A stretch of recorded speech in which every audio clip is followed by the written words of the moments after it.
Good evening, Assalamu alaikum, and welcome back to another episode that is the day two of Global Society for Human Capital Management Dubai Chapter HRMajlis.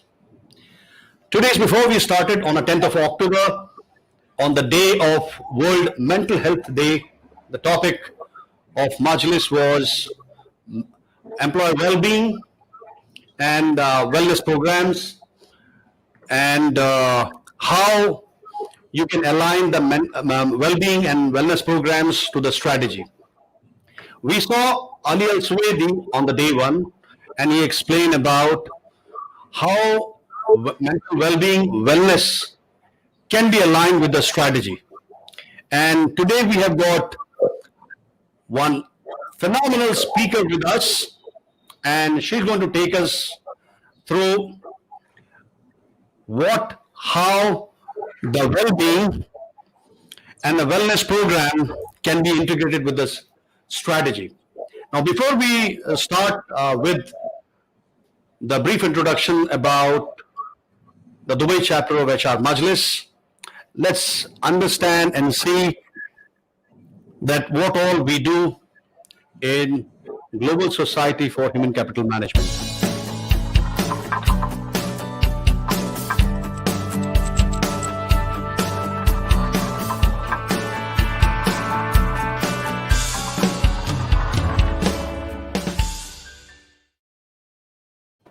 As you all know, we started from 2008. We are fairly a young HR society, and we, in our journey from 2008 till now, we went from Riyadh to Dubai. And in a span of 12 years, we have done some amazing initiatives, which includes global conferences, seminars, countrywide conferences, seminars, HR majlises and regional conferences, global annual awards, and HR mentoring program. We also do, at some point of time, we do some special initiatives like HR research. So today we have got 4 panel speakers. One of the panel speakers is going to join Hassan Amin, and who is the chapter chairperson of Dubai group of Global Society of Human Capital Management, and Rajeshri, chartered FCIPD, and she is one of the core member. And before we go on to deep dive into the topic of employee wellness and employee well-being program, let me give a small brief introduction about our esteemed guest speaker, Carol Khalifa. Carol brings approximately 20 years of experience in the domain of strategy and project management. She started her career as law attorney, and from there she has grown into a phenomenal strategist and project management professional. She is currently working with Al-Futtaim Willis, and she's a strategy head and a PMO head. And if I'm correct, she has spent around 5 years with them, and she is leading their strategy and project management initiatives. She started as manager health and benefits, and from there she has grown to a master strategist for Al-Futtaim Willis. Now let's hear a brief introduction from her before we start taking giving her some questions that how wellness and well-being is so critical for the organization and how it can be aligned with the strategy. And she's going to give some brief overview prior to really going to deep dive into the wellness and well-being program. Carol. Thank you so much, Sandeep. You're much too kind, much too kind. Thank you for your kind words. Just a little thing about me is that yes, I started as a lawyer, and as most people in the insurance field, I was parachuted into that domain, that industry, and very soon and very quickly I found that passion towards wellness and well-being and population health management. So this is one of the major reasons why I appreciate all the efforts that you're doing, especially in terms of awareness towards mental health and the well-being of employees. So kudos to you, and thank you so much for what you're doing in that aspect. Thank you, Carol. Rajeshri, a brief introduction about yourself. Thank you, Carol. Thank you, Sandeep. I am HR director with an organization called as Thomas Cook, Digiphoto Entertainment Imaging. I lead HR functions for a good global 14 countries, and I take care of end-to-end HR strategies and manpower planning and budgeting. That's pretty much about me. I've been in this industry for good 2 decades now, and looking forward for continued contribution towards human resources chapters and well-being of people. Yeah. Thank you, Rajeshri. So, Carol, by the time our friend Hassan Amin joins, so let's start with a small warm-up session with you, and we will like to make it a little bit enjoyable, fun, and learning, so that we can get the best out of you. So here's the first.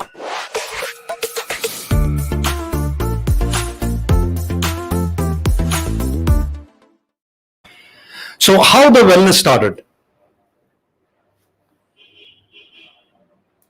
Wellness. It started 5 years ago, to be exact, when I first joined Al Futtaim Willis. And initially, it was just about medical insurance, life insurance, taking care of employees, the employee benefit aspect of it. But soon we realized that taking care of that small aspect doesn't really cover what the employer needs in terms of really offering a comprehensive well-being and employee benefit proposition to their employees, and also making sure that staff are always engaged, they're retained, etc. So this is where we started thinking, what are really the needs of the HR, the employers? What are the actual needs of employees? Employees who are working and living in an environment such as Dubai or UAE, where it's a high stress environment. So everybody needs to come in every day, give 110% of their effort. So they have to be switched on all the time. It's quite a competitive market. So this is where we started thinking, okay, let's do something. Let's give back to the society, make sure that employees and their family members are well taken care of, physically and also mentally, and basically all of the dimensions of wellness, mentally, physically, even social wellness. Recently, we've started with financial wellness, legal wellness, making sure that really employees feel that they're being taken care of and are also engaged and give back to their employer.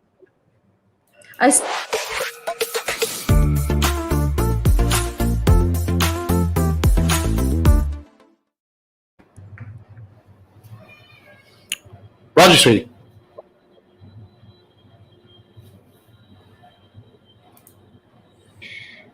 Yes. So how did it look like pre-COVID? Well, pre-COVID, really, we looked around to understand what was happening in the field. Like, what were the HR offering their employees? What were the employers focusing on?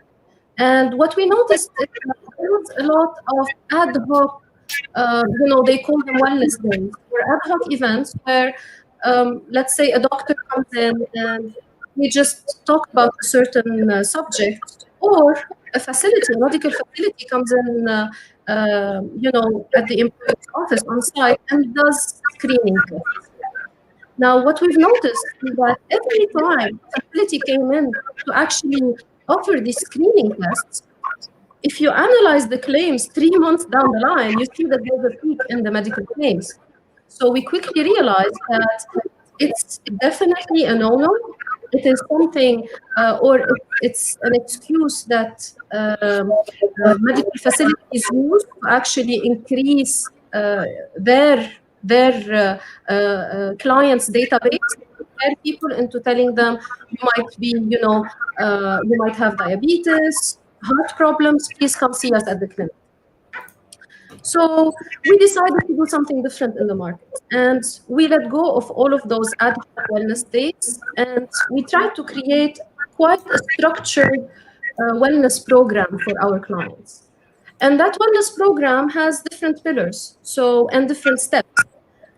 First of all, you analyze the medical claims data of a certain client or an employer, and based on the medical data, you identify, let's say, the top 5 most utilized services or conditions or risks that the employees are suffering from the most. And then you do the baseline screening. So we let's say have special strategic partnerships with medical facilities whereby we monitor their claims data and the utilization of our clients in their facilities to make sure that this oversubscription is not happening. So we bring in those network partners. We do a baseline screening for the employees. After that, we identify the risks. We focus on one or multiple risks. We deploy certain programs. So it was quite a structured program before COVID, I must say. Included the webinars, it included talks, workshops, screenings. We used to offer discounted wellness packages that are relating to the certain theme. And we were hoping to actually monitor and find our return on investment when it comes to these wellness programs, pre-COVID, of course.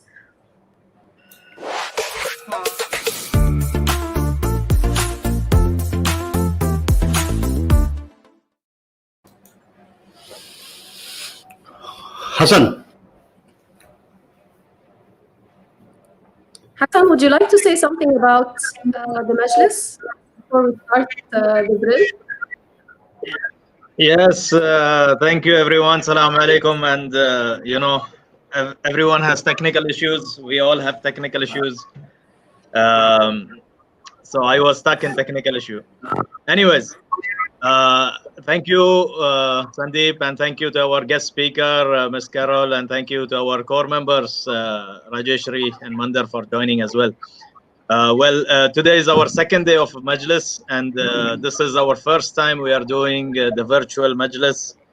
From the past 6-7 years, we are been doing Majlises every quarter, every year, in different universities, town halls, you can say in the universities, in the industry, in the organizations, and also sometimes in big hotels. Now, since the reach is so wide enough that everyone can reach virtually, we said, why not we also try and have our HR Majlises going on. We don't stop and we do virtually. This is our second day for HR Majlis, and today we have Carol with us. Again, Sandeep has already introduced her, but yes, she is part of our insurance. I think she's part of insurance company as a managing general manager there.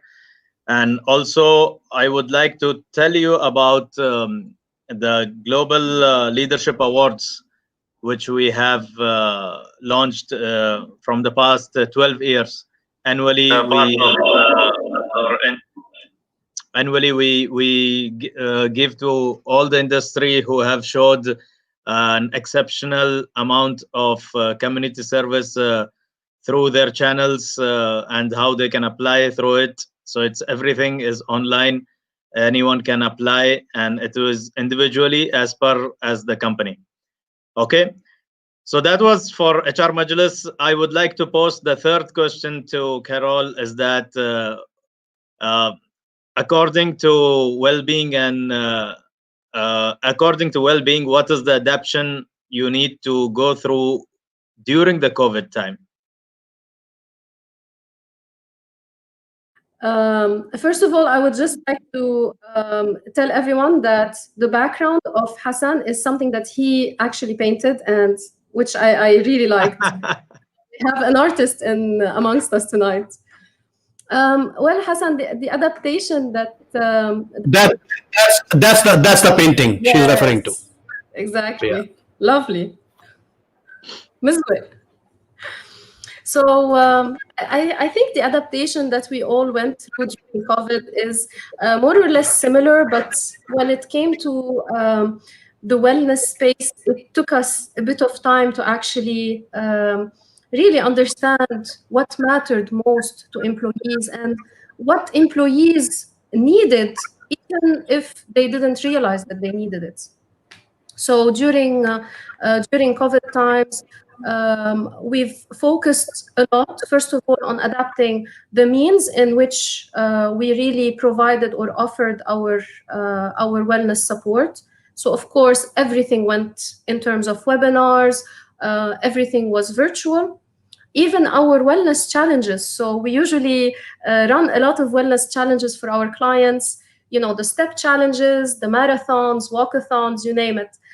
Even those, we had to take them virtually, and they were quite a success, to be honest. In terms of participation, we've had more people participate in virtual challenges more than the challenges in person, face-to-face. So one of the key area that we also focused on during COVID is mental health and mental well-being, which is something I think in this part of the world we definitely need it. We spoke about the stress factor. Add to that stress factor and the high efficiency or competitive market, add to it the isolation that people must be feeling or felt during the lockdown. We have a lot of employees here who are just here for work. So most of them, or a major part of them, are within that age bracket where they don't have their families yet. They're living. So in addition to the stress, not knowing whether they're going to keep their jobs or not, you have that isolation factor as well. So a lot of needs arose during this time for really mental and emotional support and well-being. So we focused a lot on that.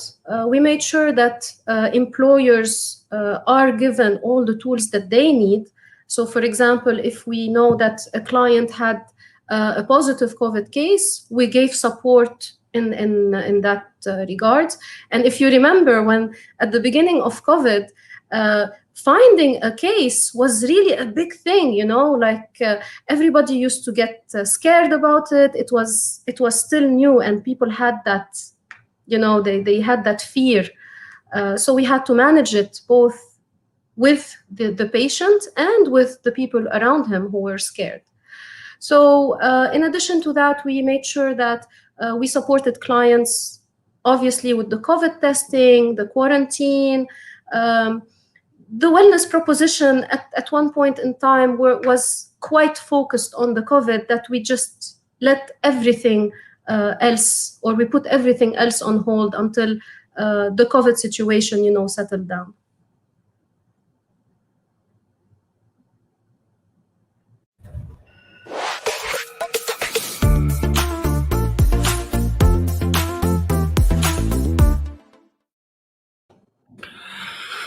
So the last question before we go on to the topic of well-being and the mental health part, what's happening right now in your organization and the insurance market as such? Yes. How are you providing support to the corporate sectors? So what's happening right now is it's a bit crazy. In case you haven't, you didn't notice. No, joking aside, in terms of insurance claims during the COVID time, we saw the dip in insurance claims utilization. And we saw, depending from one insurer to another, up to 20 or 25% of reduction in loss ratio, reduction of claims. But this reduction wasn't or isn't really a real representation of the loss ratio, because we've had that lockdown period where people were reluctant. First of all, they couldn't go to the hospital unless it is something urgent or an emergency. And post that lockdown phase, people were still reluctant to go to hospitals for the regular, frequent low severity claims. So that reflected a lot in terms of claims reduction, but that also got us to a place whereby we don't really know the proper utilization of claims. Because, for example, if I have an elective surgery, let's say for my knee, and it is during the COVID or during the lockdown, fine, I wouldn't go and do it. However, this surgery is still required. And we will see a surge in claims, and we've started seeing them in Dubai post, maybe for the past 1 or 2 months, whereby, bit by bit, the market has been opening up. People are, they feel more comfortable to medical providers, especially those providers who publicly confirm that they are COVID-free. So we've seen this, again, high in claims coming back. So insurance-wise and premiums and claims-wise, we don't foresee this reduction being translated into a real reduction in the renewal premiums. However, what we work with our clients on, and especially with insurers, even if a certain client doesn't have, let's say, a profit share clause within their policy, we again worked with the insurers to make sure that if the insurance company made money, substantial amount of money on a certain client, that they refund back a part of that premium. And we were successful in many, many cases to make sure that really, it is a partnership between insurers and clients. And it's always a win-win situation. Now, when it comes to wellness, we felt that, am I talking too much? Someone interrupt me, please, at any point in time. Go ahead, we are all ears. Yeah, we are gathering questions. Good, I love questions. So when it comes to wellness, what we noticed as well is that we focused so much on COVID, and we focused so much on the situation that we were in. For example, we focused on working from home, ergonomics, how do you set up your workstation at home? We focused a lot on distance learning for kids. Our whole focus shifted into that area that we actually forgot about essential things or very essential conditions that we should keep on raising awareness on.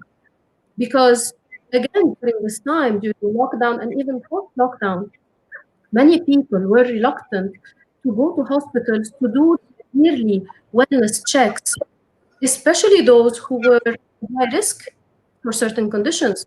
So, for example, colonoscopies, if you have to do it, every year or every 2 years, it's not a joke. You have to do it if you have, previous conditions, or if you have a family history.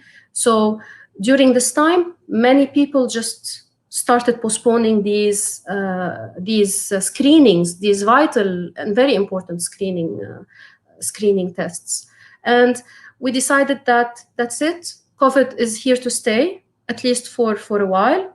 All we have to do is make sure that our environment is COVID ready. We are COVID ready in terms of our approach, the way we conduct ourselves, make sure that we abide by the strict measures that the government has put and the regulators had put across. But other than that, we can continue to live our lives, and we should not increase our risks to certain conditions just because we're afraid to go to the hospital. In fact, we would actually be running the risk of, God forbid, cancer, heart issues, if those conditions are not really identified early on. So we focused now our approach, or our wellness focus is now on making sure that people get back to reality. So the COVID bubble, it's not going to settle anytime soon. Go back to your lives, check your medical history, make sure you do your tests, your screening tests, make sure that you are really in that area where you're working out, you're paying attention to your diet, stress will always be there. Manage it. Mental well-being. So we got back to our regular wellness dimensions. And the wellness dimensions, sorry, Sandy? You're on mute. Question. I have a question. Yes. You see, I'm sure other panelists also will have a question. When we do our manpower planning, HR manpower planning, we have a lot of cost factor, and insurance being one of the important cost factor. Now, COVID being here, and there could be other contingents, other could be other risk related issues. Medical insurance or insurance company must have started assessing it. So in this current scenario, I'm sure we are saying that on the one side, you're saying that employers' cost may not go high in terms of insurance, right? But I'm saying now, in view of this COVID-19, because it has got other related illness also. So does the employers expect the cost of insurance to go up, and by how much percentage? So, of course, it depends on the claims utilization, but many of our clients actually came back to us saying, you know how the situation is in the market, you know what the economy has been suffering from because of COVID, and they expect from us to get a reduction on their premiums. So this is where we are right now. They're not even expecting an increase. Premium going down? They're asking for a reduction. Now, now, of course, I mean, it depends on the client size, the industry, etc. But the COVID, in terms of the impact of the COVID situation in the market, the actual impact was a minus 20 to 25%. However, insurers, when they are underwriting, they're not taking that reduction into account, because they're saying, Sandy, that, okay, I have a minus 25% on the loss ratio, but I am expecting that maybe at least 15 or 20% of all of this reduction to come back either in a month's time or even next year. Because of, first of all, we have conditions that, for example, if people went to the hospital early on, they would catch a cancer case, let's say, early on. However, because of the delay and because they're not going to the hospital, that case will be aggravated, and it will cost me as an insurer double or triple the cost. Another example would be, for example, the planned surgeries that I told you about. So they are expecting not only for a major part of the claims to come back, but also the average cost per claim to be higher because people did not get their surgeries and their medical care on time.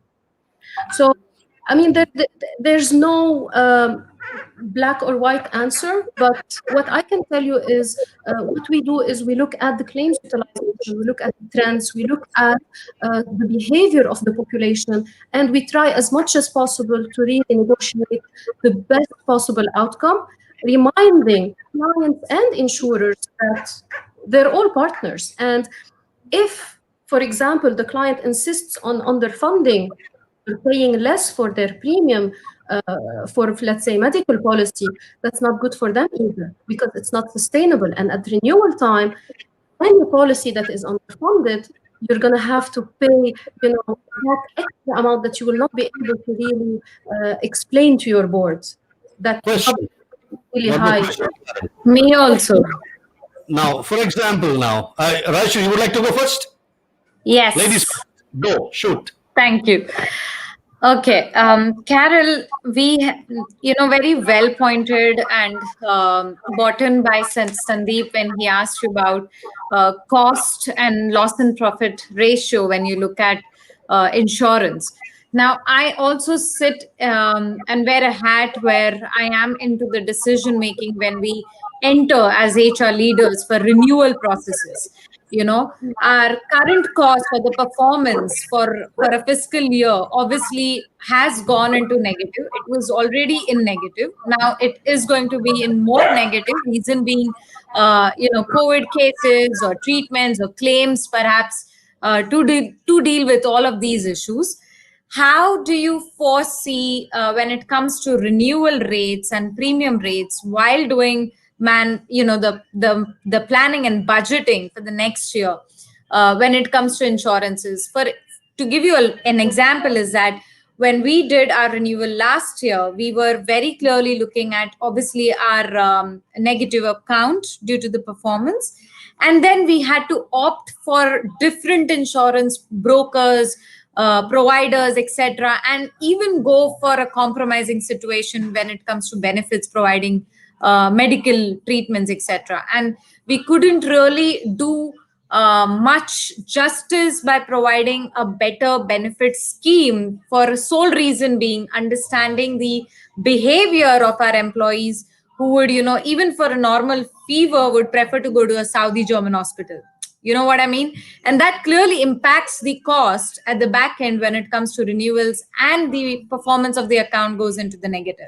Obviously, employees doesn't understand the nitty-gritties of these, but that's where the entire cost analysis lie for a HR director when it comes to producing to the board, right? So considering the COVID situation and the claims and the loss and profit ratio, how do you foresee companies doing well looking at forecasting budget for renewals for 2021?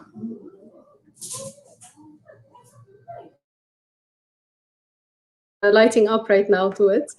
I like Rajeshwari's question, huh? Yeah. Yes. Okay. Would you like to ask it and then I answer? I like Rajeshwari's question, because that's the cost the HR is always worried about. Yes, 100%. From what I see, or what I could tell you, Rajashri, is that today, my personal feeling is that the market is looking at the renewal of medical policies not necessarily in the best case scenario, because today we have to look at claims. We always start with your claims performance. With the claims performance, we need to analyze what part of your claims are avoidable, what part of your claims are transferable, what part of your claims are controllable. It is a very, very easy thing to do, to control premium, to add certain limitations or certain copay on your employees. That's the easiest thing to do. And this is something that most people tend to do because it's a low-hanging fruit. But it is not necessarily the right thing to do. Today, adding any limitation or any restriction on your medical policy not only affects the quality of care that employees are getting, but it also affects the engagement. They get disengaged, they feel that the employer doesn't really care about them, and with certain industries, we've seen it really getting to a point where employees were quite dissatisfied, and they were very vocal, to the point where employers and HR used to ask mid-year for changes in the policy, which of course was quite difficult to go for. So number one, transferring the cost or making the employee suffer for the high claim cost, personally, it's not something I would prefer.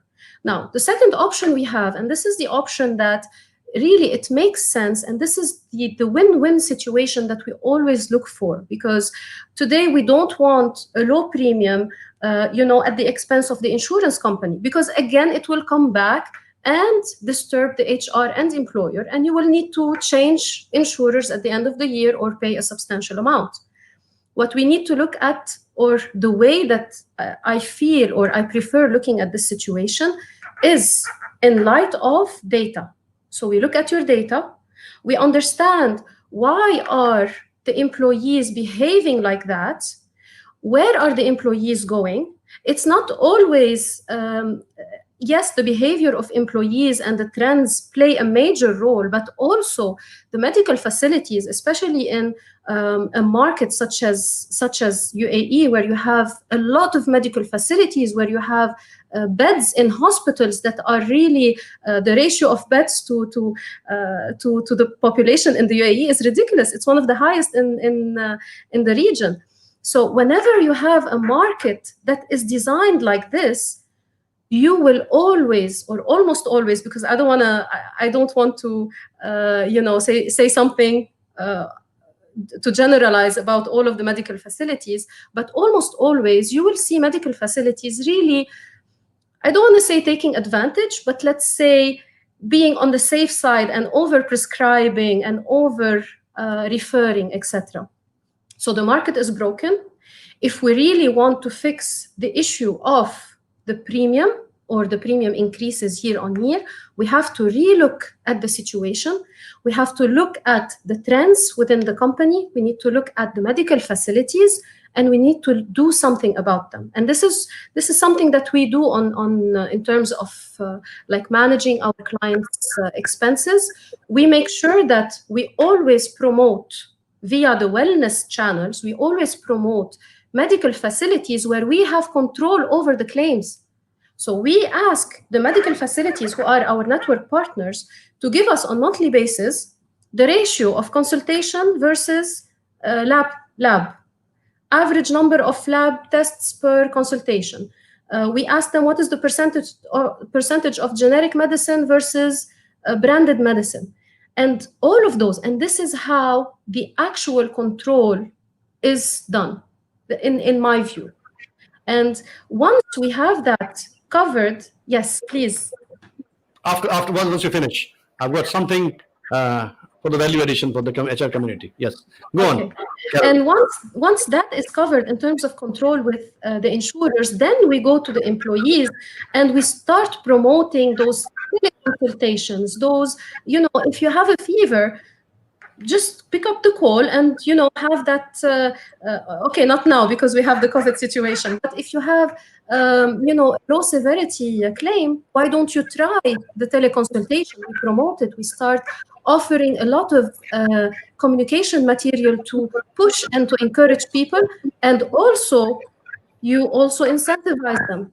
So you tell them, for example, based on the plan design that I brought to you as an employer, and because I care so much about your convenience, I got you a telemedicine where you don't have to pay any co-insurance. You don't have a copay for the telemedicine. You call. If you need to go for further investigations, it's zero copay. If you have to go get your medicine will be delivered to your house. It's a win-win situation. But if you decide to go to this very expensive hospital for a cold and flu case, then you have to pay money. And this is how slowly but surely people start changing, their behavior in that aspect. Carol, question. Yes. Now, you mentioned that one of the very pertinent is I'm an analytics guy. That's my core area. And the data which you are talking about employee well-being, how many visit to the hospital. Now, what we spoke right now is reactive. Okay, reactive in the sense that, okay, we saw that suddenly, oh my God, my insurance bill has inflated too much and now I need to renegotiate. I'm not talking about that. We are talking about that, for example, HR is custodian of doing a lot of engagement activities. One of them is employee well-being and wellness programs. Usually, this wellness and well-being programs, by most of the organization members, are seen as a farce. Just to tell you very, very clearly, okay? It's seen as a farce, as an eyewash. They're saying, yeah, it's a employee wellness day. HR does fantastic. Okay, clap, clap. They bring, people thermometer. Okay, check the, the blood sugar and all. Yeah. If we do proactive measures, like, for example, if HR can sit down with your data, right?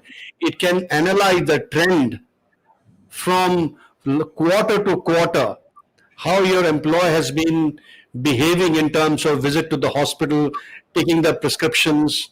Okay, what is the trend? I think so HR can identify some proactive measures in terms of wellness program, be it, people engaging them to reducing the weights, right? Yes. Encouraging them to go to the hospitals, organizing long adventure camps, okay, creating some happy environment in the organization, identifying the stress areas in the organization and use some kind of OD intervention to remove that stress, overload of work in certain areas. I think so. What we discussed on one portion is reactive method.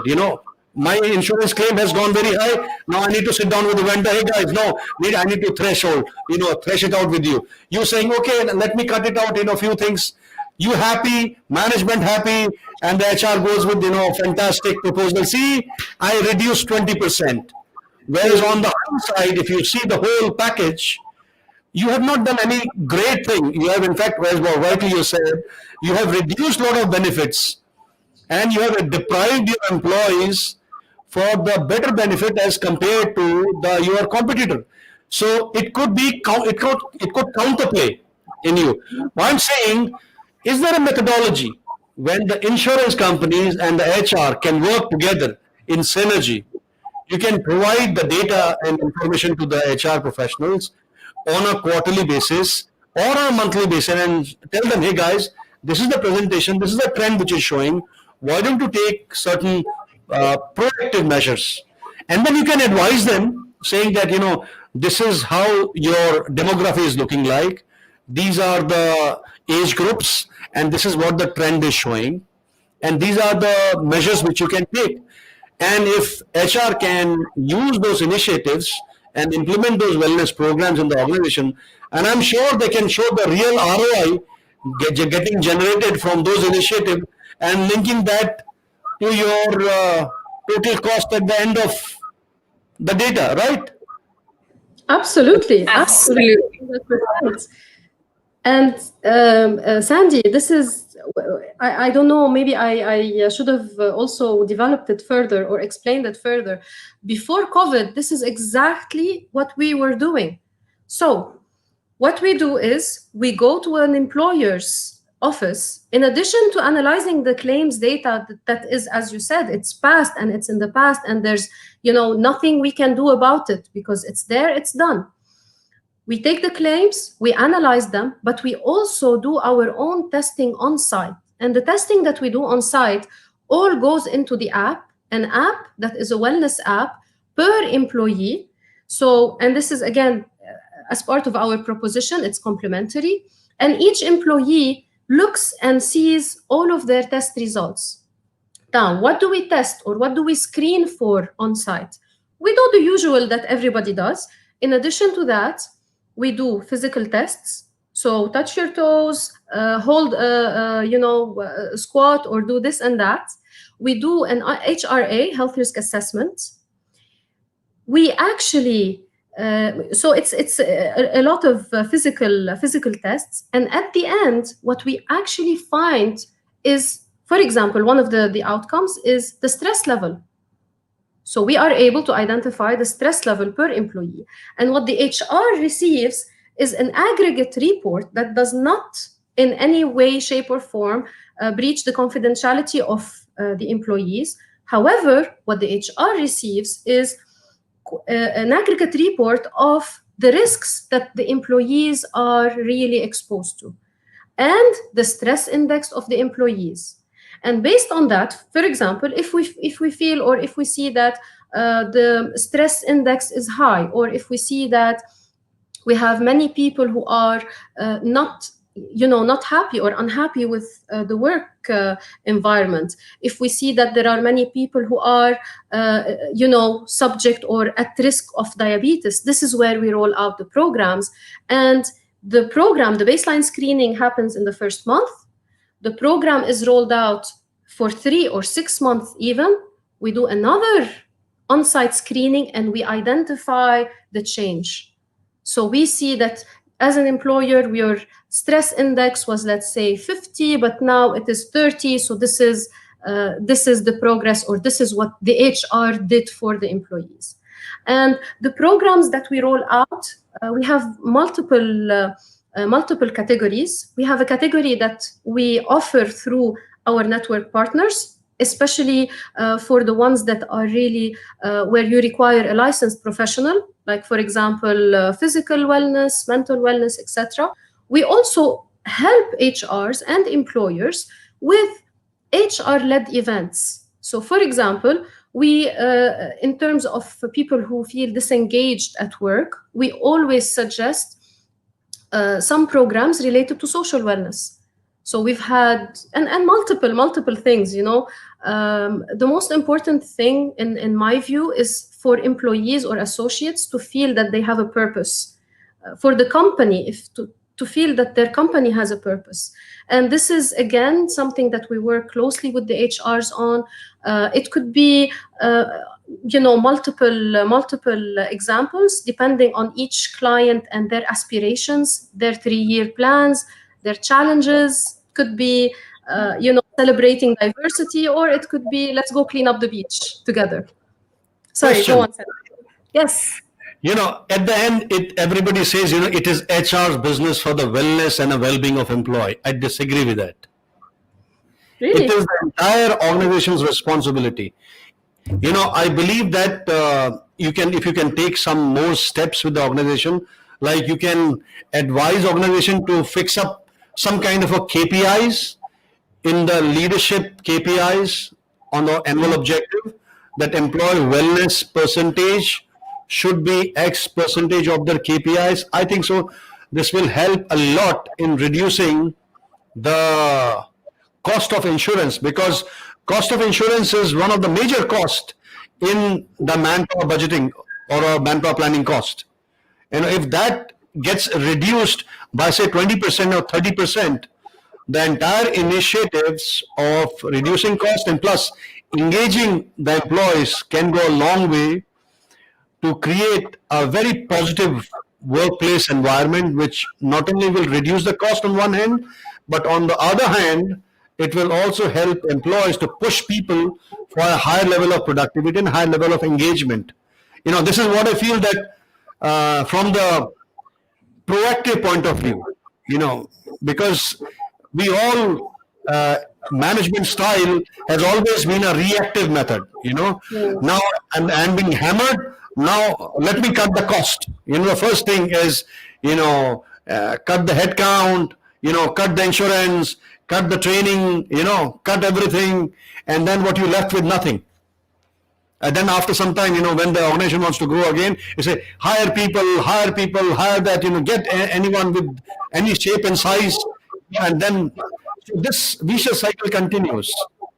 So if planning can be done very systematically, and I think so, Carol, your organization, you're working wonderfully. If you can extend this one more contribution to the HR function, that an advisory that, hey guys, it is not you're not the only stakeholders. You could be one of the stakeholders, but there are other functions out there in the organization who should be accountable and responsible for the employee well-being. I think so. If you can do that and educate not only the HR, but could take one session, you know, in an organization with the CEO and the business heads and all, guys, this is not a HR job. This is, guys, your job.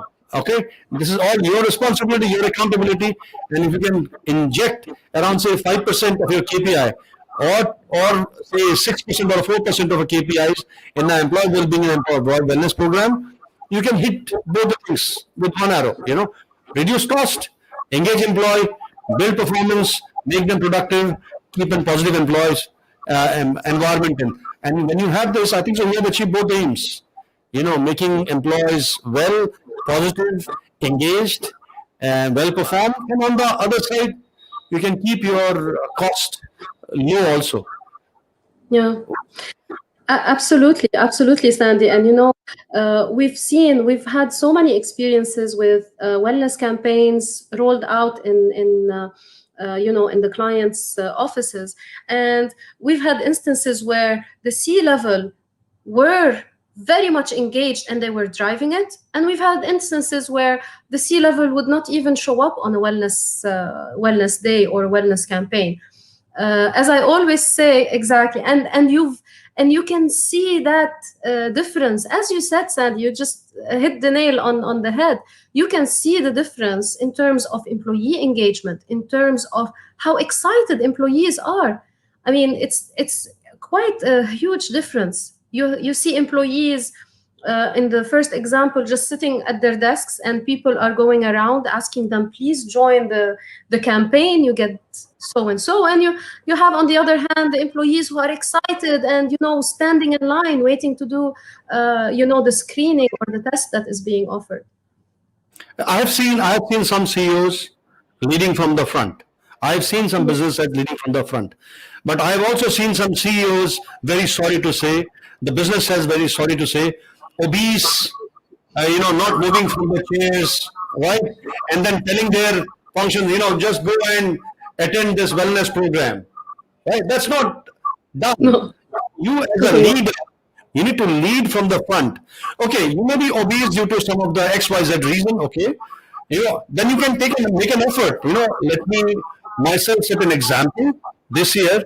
Let me reduce my weight by say 5 kgs or 10 kgs, and then let me be the leader of the chain, and then the rest I can tell. Very rightly said. Next, our next session, which is going to be on after a day, which is on 14th. It is going to be on matrix measurements, analytics with regard to wellness and well-being. So we will continue this session in that. But now I will open the forum for Mandar and Hassan to ask if you have any question. And Rajashri, I love your questions, please. Yes, I don't have any questions, but I have a comment. The comment is, everything these days are through, the businesses. What I meant by, the performance, the KPIs, everything is linked through businesses. And why don't we, we as maybe insurance partners or insurance, why don't we link wellness also through KPIs, which is maybe a new thing, and it can bring a change, and we are adapted to change. So why not have that? And it's a comment. Maybe you can go ahead. I agree with you. I agree with you completely, Hassan. And because things have changed dramatically, and we are no more in a normal situation. We are in absolutely an extraordinary situation right now here. And if we are talking about employee wellness and wellness strategy, right? And KPIs is one of the component of the strategy. So it is right time that if we can inject it at this point, that wellness can be one of the key component of leadership KPIs, then we can see miracles starts happening, maybe at a slow speed right now, but this will bring about the change. Yeah, Carol. Yes, absolutely. I agree with you, Sandy and Hassan. The most important thing that any organization, in my view, needs to look at is that the HR team or the wellness team are just facilitators. The real drivers of all of the initiatives should be each and every employee, because I believe that everybody is a leader in an organization, but specifically the C-level, it has to come from the top. The C-level and the let's say top management, they need to lead by example. As you said, Sandy, from our experience, it's the only way that this could be driven, in addition to adding it to the yearly objectives. Because at the end of the day, if you really care about employees' happiness and wellness, you have to give it that extra push. And people do what you review. If you're not reviewing it, if you are not holding them accountable, it's something that, they feel, well, I might attend, I might not attend, I might enroll in that program or not. And this is what we need to stay away from. We need people who are committed and who know that the organization or the employer is actually monitoring that aspect of their let's say, performance at work. I think Sandeep had mentioned about being reactive and then being proactive. I think we need slowly there we need to go one step ahead. We need to be predictive because with COVID-19 happening, it just took us everyone by surprise. We had never even thought about this kind of situation. So I think we need to talk about being pretty predictive as well. One more thing which you mentioned was that you are having this request coming from the customers and most of the companies about the reduction in the premiums. So what do you feel? I mean, it's a very catch-22 situation between the insurance companies and the your customers out there. But what do you feel? I mean, after this post-COVID, do you have something which you can share with us, saying that there could be or there could not be any reduction, or what do a general public expect from this? General people, I mean, what is it for us? Yeah, this is a very important question.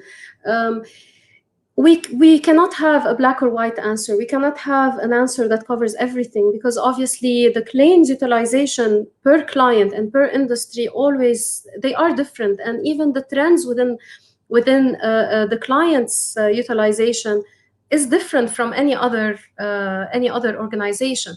So what we tend to do is we always go back to the data. The data does not lie. So if we feel that the data is telling us that there was a shift in behavior, so people more and more were utilizing, let's say, the teleconsultation, then we have a better tool or a weapon to go back to the insurer and tell them, you know what, this is the case. We truly believe that there is a shift in behavior.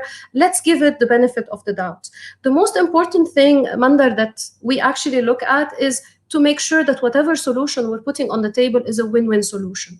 Because if one party wins and the other loses, everybody loses. So, for example, if we feel that there is a client or an organization where we truly believe that the premiums should be lower, we fight for it. We do our data analytics. We offer it to the insurance company. We have a very, factual discussion with underwriters, because we don't want to underfund the scheme. And then post that discussion, we go back to the client and we also have a very factual discussion. This is your data. This reduction will probably come back, let's say 60% of that reduction is going to come back in claims next year. Let's find a middle ground. Let's find a win-win solution. Let's put in, let's say, a deferred clause into your policy, whereby in case this reduction comes back, you pay that extra premium. Or let's maybe look at your chronic patients. So this specific insurer has a chronic patient or chronic conditions management system. Why aren't people enrolled? You have 500 chronic patients and only 6 enrolled. So what we tend to do is work on these core reasons why the claims are high and try to find a solution that does not hurt the client on the long run. The first thing, thanks, Karan. First thing is, I was observing Rajeshri was smiling very, very, silently. I want to know, what's a good joke going around, or she is holding some question. Maybe something resonated with her. And secondly is, we've got Anand here with us, Anand VS, and Hassan is saying that he was my mentor, and he is shot down a lot of questions. What is the percentage of employees who share the information? Any success story or best practices of the companies? Have you created a wellness index? That's a lot of One by one, questions. please. I have the memory of a goldfish. One by one. Question is, what's the secret of the smile, Rajeshri? Honestly, I mean, this topic itself is so intimidating for me, because this is exactly where we go along when it comes to cost analysis and everything. So yeah, stop laughing, Sandeep. I could see there's things building up. You were smiling. I said, yeah, something is going on behind. This is the fight we always get into the HR. This is the how to reduce, getting into the data and all. So that's almost eats up a lot of our time. One question we can take. We've got only. We really don't have any time today. Have you created a wellness index? Uh, Yep. Yes. So my understanding is a wellness index. That's the index or a number corresponding to the wellness or how well or at risk the member is. Please correct me if I'm wrong, Anand, if this is what you meant. Unfortunately, we haven't, and we've worked so hard on it because the formula is quite it's quite sensitive, right? And each a medical facility or wellness partner has a different way of calculating, what if someone has diabetes? What if someone has diabetes and a heart condition? What if someone has diabetes, heart condition, is not sleeping well, and has a high stress level? So we try to stay away from wellness index because we don't want to be controversial. What we did is we identified risk exposures, certain risk exposures, like, for example, stress levels, how well or the healthy that a person has in their lives, and in addition to the regular conditions, the chronic conditions, the acute conditions, and the major conditions like the catastrophes, like, God forbid, cancer, heart conditions, etc. So identified, or we put a risk index per condition. I hope I answered your question. Yes. I think so. We have come to the end of our live time, LinkedIn live wire time. So, Hassan, you would like to, again, a smile. You would like to close with a vote of thanks, please. Okay, smiling is good. So I think everyone, all our members here are smiling. So, okay, first of all, I would like to thank our guest speaker, Carol Khalifa, to join us today on the second day of HRMajlis, and being here with us and spend her time and effort with us in, enlightening us with the well-being, especially from the industry of such an insurance type. And also, I would like to thank our core members, Rajeshri, Mandar, to join us from wherever they are. And Sandeep, one and only Sandeep, last but not the least, I would like to thank Sandeep. And here you go, and wait for the third day for HRMajlis. Thank you. Thank you so much. Thank you. Chapter Chairperson. Thank you, Carol, and thank you all for joining. For the viewers, we'll come back to you next after 2 days on 14th with the same series on wellness and well-being, but this will be the dimension from the analytics and a big data point of view. And if you want to know more about other things and want to know about the Global Society of Human Capital Management, you can follow up.